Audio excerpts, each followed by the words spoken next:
Hola, buenas tardes a todos. Gracias por seguir ahí, detrás de la pantalla, a estas horas de la tarde. Vamos a dar, en esta pequeña espacio de tiempo que tenemos, vamos a hablaros sobre la seguridad posible en Amazon Web Services, gracias a las guías del CCN STIC. ¿De acuerdo? Bueno, en primer lugar me presento, soy Eduardo Solís, responsable de los servicios de consultoría de Entelgy Innotech Security, y junto conmigo está Jorge Plaza, consultor de mi equipo, que además ha ayudado, en este caso, a securizar AWS en Singular Bank. Hola Jordi, muy buenas. Buenas tardes. Bueno, también quiero aprovechar para darle las gracias a Damián Ruiz, que ha tenido un pequeño contratiempo. Estaba previsto que nos acompañara en esta charla, pero al final no ha sido posible. Pero bueno, no quiero dejar de mencionarle y de darle las gracias porque él ha sido una parte muy importante de este proyecto. Bueno, en este espacio de tiempo, estos 20 minutillos que tenemos, vamos a hacer un pequeño repaso del contexto actual, del nivel de adopción de cloud. Hablaremos también de las guías del CCN STIC 887. Pasaremos a explicar hacer un enfoque práctico de aplicación de estas guías en una empresa, como es el caso de Singular Bank. Y finalmente abordaremos las conclusiones más importantes que consideramos en este ámbito.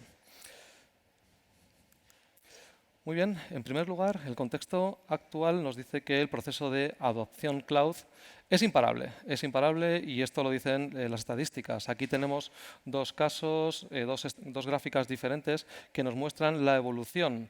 En el caso del periodo 2014 a 2018, vemos aquí la evolución, la media europea en 2014 no llegaba al 20%, se situó en el 36%.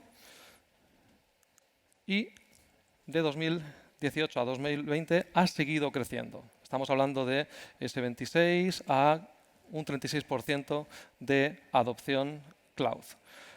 Es imparable porque evidentemente tiene muchos beneficios. Beneficios en cuanto a el ahorro de costes, flexibilidad, escalabilidad, dinamismo, eficiencia, en definitiva. ¿De acuerdo?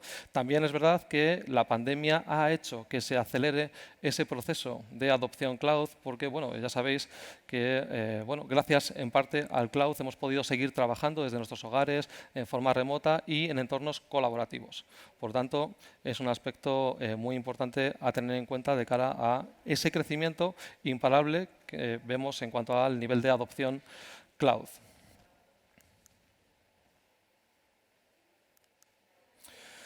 Bueno, si pensamos en el reparto del pastel en cuanto a los principales proveedores de cloud, vemos aquí que Amazon, Azure, Google Cloud son los grandes protagonistas.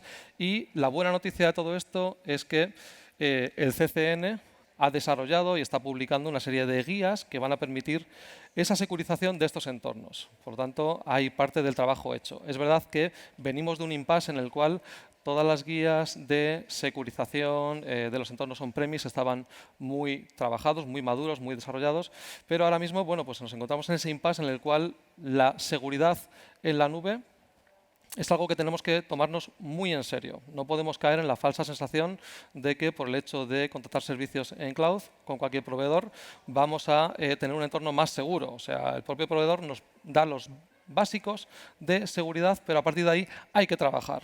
Y esto es una cuestión que viene muy claramente reflejada en las guías del CCN STIC y nos habla de la responsabilidad compartida entre el cliente y AWS, que es en este caso las guías de las que vamos a hablar.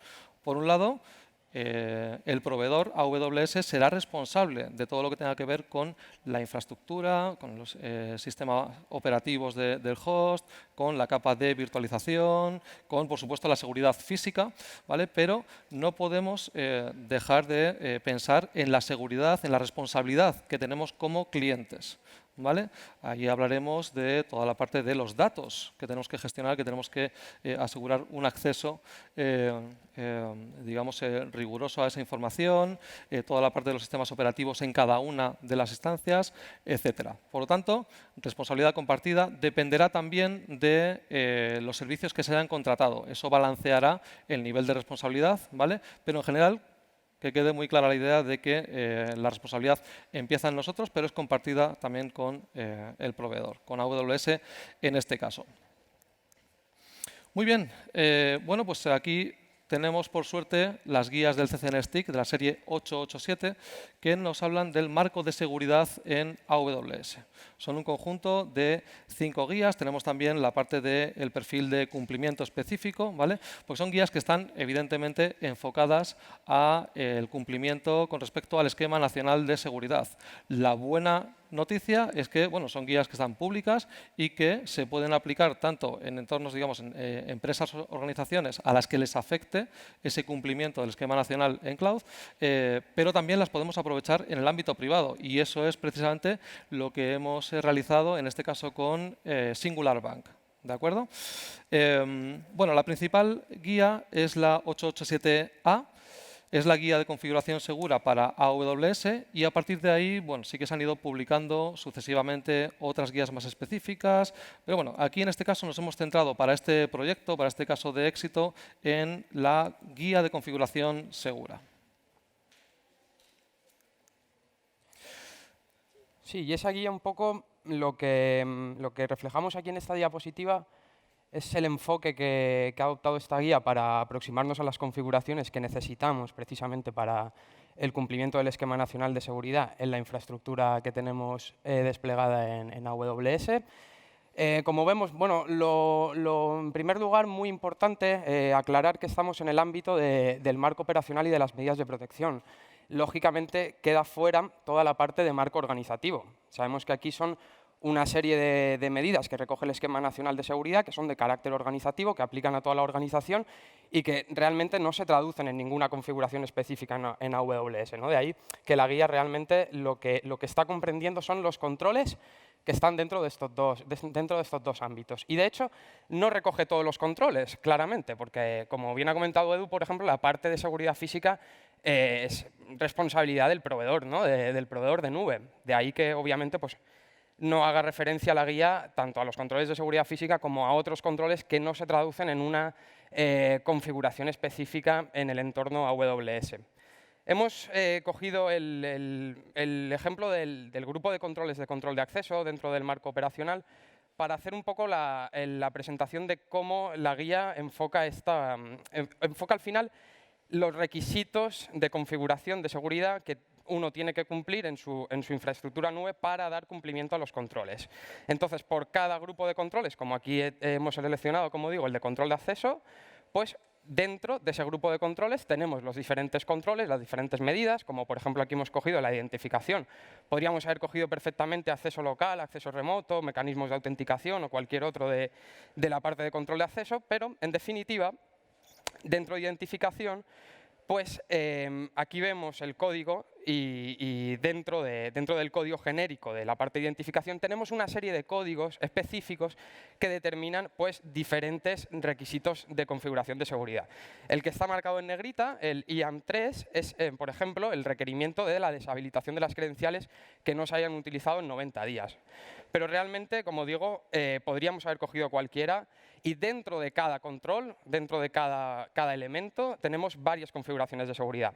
Todas ellas, además, el propio AWS nos proporciona herramientas o servicios que dan cumplimiento a las exigencias del Esquema Nacional de Seguridad. En este caso, es IAM, es el gestor de identidades y acceso del propio AWS y, además, la propia guía también nos da muchos enlaces, que vienen muy bien muchas veces, para enlaces a documentación del propio proveedor, enlaces a documentación de AWS sobre la utilización pues en este caso, de esta herramienta. Este es un poco el enfoque para el cumplimiento de los controles. Sí, aquí sí comentar, bueno, la suerte, ¿no?, de que estas guías, de alguna forma, nos dan esa estructura, porque hay muchos foros, muchas páginas que nos dan consejos de seguridad para entornos cloud y demás, pero aquí esta guía, pues, oye, estructura muy bien todos los dominios de seguridad, nos dice qué requerimientos hay que cumplir para, bien, adecuarnos al Esquema Nacional de Seguridad, pero es que además nos da esos servicios de forma nativa, ¿verdad?, que ahora hablará Jordi de ellos, y el enlace a documentación soporte, con lo cual,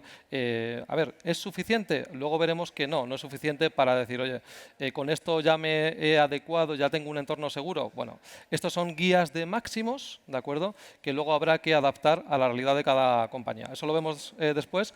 Jordi, nos comentas la parte de los servicios, principales servicios nativos que ofrece AWS.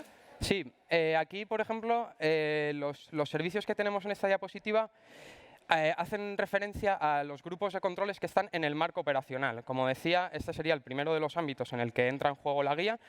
La parte de control de acceso ya la hemos comentado un poco por encima con el control de identificación, pero bueno, fundamentalmente las herramientas nativas que nos da AWS para el control de accesos es el gestor de identidades, que muchas veces va a entrar en juego también el proveedor de identidades propio del cliente, que puede ser otro perfectamente compatible con AWS, el tema de los roles, el tema, por ejemplo, para mecanismos de autenticación. Sabéis que hay exigencias de doble factor de autenticación cuando, por ejemplo, para privilegios de administrador, etcétera. Son herramientas, el MFA, que, por ejemplo, nos facilita el propio AWS.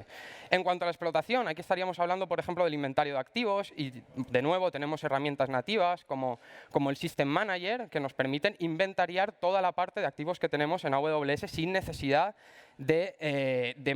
quiero decir, completamente automático, ¿no? La parte de continuidad del servicio se nos permite cumplir a través de la distribución geográfica que Amazon Web Services realiza de sus centros de datos. Sabéis que existen regiones y zonas de disponibilidad, y combinando ambos tipos de región, pues al final lo que nos invita a la guía es hacer una utilización óptima, es decir, no apostarlo todo a una carta, por decirlo así, no apostarlo todo a una sola zona de disponibilidad. Y bueno, para monitorización del sistema ya directamente Guardati, pues utilizando una serie de fuentes de datos, como por ejemplo el tráfico de la red, pues automáticamente tiene una monitorización y nos saca alertas de diferentes, según la configuración que le demos. Protección de las comunicaciones, fundamentalmente, es todo lo que se refiere a la utilización de protocolos seguros y el cifrado de las comunicaciones de red. De ahí que estemos sacando el CloudFront, que es el distribuidor de frontales web, el balanceador de carga y bueno, los security groups, que son, al final es un firewall que funciona a nivel de instancia, nos permite filtrar el tráfico entrante y saliente. Luego, protección de la información. Aquí hablamos sobre todo de cifrado de la información en reposo, y en definitiva lo que tenemos son diferentes sistemas de almacenamiento en AWS que nos permiten que la información que permanece en reposo esté cifrada. Y por último, protección de los servicios, pues tenemos el firewall de aplicaciones web, la solución de autoescalado y AWS Shield, que es una solución específica contra la denegación de servicios. Muy bien, pues de esta combinación de las guías del CCN más todos los servicios nativos que nos está ofreciendo el propio proveedor, en este caso AWS, pues ahí tenemos la solución perfecta para realmente poder abordar la seguridad en el entorno cloud. Esto, como decía antes, ni una cosa ni la otra por sí mismas son suficientes. Es importante que haya un proceso de adecuación, ¿vale?, de entendimiento de la realidad de la compañía, de los servicios contratados, entender la aplicación de los controles y, en definitiva, decidir qué es lo que hay que securizar, y las guías nos ayudarán a saber cómo tenemos que hacerlo, ¿de acuerdo? Entonces, nuestra propuesta y un poco el enfoque que hemos seguido con Singular Bank para realizar este proyecto ha sido la siguiente. Veis aquí las diferentes etapas. La primera, evidentemente, es la identificación de la infraestructura desplegada y de los servicios que tenemos contratados, en este caso con AWS. Eso va a ser fundamental para, a continuación, determinar la aplicabilidad. Oye, en base a esa realidad que tengo montada en el proveedor, ¿cuáles son los controles que me aplican? ¿De acuerdo? Una vez que tenemos esos controles que son de aplicación, evidentemente hay que analizar cuál es el grado de cumplimiento, cuál es el grado de madurez de los mismos, y eso es lo que nos dará bueno, pues, la diferencia, ¿no? Es decir, el gap que debemos cubrir para poder digamos, superar esa brecha, ¿no?, de seguridad. Tenemos que medir muy bien en la cuarta etapa los riesgos a los que nos exponemos por no tener implementados los controles que deberíamos, según la guía 887, ¿vale? Y una vez que entendemos esos riesgos, desarrollamos el plan de acción, de acciones correctivas para poder abordarlos a continuación en la fase de implementación de esos controles, de esas medidas, de tal forma que el gap quede cubierto y podamos considerar en un momento dado que estamos seguros en todo nuestro entorno AWS. En un momento dado, porque luego, evidentemente, una vez implementadas las medidas, esto es un proceso continuo. También AWS nos da muchas herramientas para poder medir periódicamente el nivel de seguridad, el nivel de cumplimiento de los controles con respecto al esquema, como es el caso de Prowler y otras herramientas que van a ser de mucha utilidad. ¿De acuerdo? ¿Vale? Son ejemplos de cómo hemos aplicado este proceso en el proyecto, en este caso con Singular Bank. Es decir, hemos identificado las diferentes, esto estaría más relacionado con la fase 4, se han identificado las acciones correctivas, se ha valorado el riesgo que estarían cubriendo, el riesgo que supone no implementarlas y, por otra parte, el coste. El coste, bueno, en este caso hemos aplicado un criterio que podría ser diferente para otra empresa, pero hemos determinado que un riesgo bajo sería cuando estamos hablando de una configuración general, ¿vale? O una activación de un servicio que es gratuito. Un coste medio es cuando ya requiere de una personalización en las configuraciones, algo un poco más complejo. Y finalmente un coste alto en el caso de que podamos tener un coste adicional para implementar esa medida por parte, digamos que requiera un coste por parte de Amazon Web Services. Eso nos va a permitir, mediante una matriz riesgo-coste, priorizar esas acciones correctivas, identificando en primer lugar los quick wins y luego priorizando en base a criterio coste-riesgo. Muy bien, como conclusiones y ya para terminar, queremos poner de manifiesto que la seguridad es posible en Amazon Web Services gracias a las guías del CCNCER, como hemos podido ver. ¿Por qué? Por la facilidad en la implementación. Una vez que tenemos claro lo que tenemos que hacer, y para eso nos ayudan las guías, la implementación la tenemos resuelta con las herramientas nativas que nos ofrece este entorno, en este caso AWS. Mucho mejor, por supuesto, y esto siempre se ha dicho, ¿no? Mejor desde el diseño. Hay empresas que a lo mejor en este proceso de adopción cloud lo han hecho de una forma muy precipitada, pues bueno, por la necesidad, por la pandemia, lo que sea, y que ahora tendrán que aplicarlo. Eso puede ser un poco más costoso, más caro incluso, pero por supuesto la recomendación siempre será que se aborde desde el diseño. Hemos hablado de las herramientas nativas que nos ofrece AWS. Tenemos que configurarlas nosotros porque, como hemos visto antes, es responsabilidad de la parte del cliente, ¿vale? Y, finalmente, que gracias a la eficiencia que conseguimos, incluso tenemos las opciones de configurar de forma a través de menús, ¿vale? Manualmente, pero también podemos programar toda esa configuración de seguridad, ¿de acuerdo? Por lo tanto, podemos llegar a implementar una seguridad igual o mayor que en entornos on-premise. Y bueno, pues nada más por nuestra parte, poco más. Agradeceros que estéis ahí a estas horas y nada, pues nos vemos en la próxima. Muchas gracias. Muchas gracias.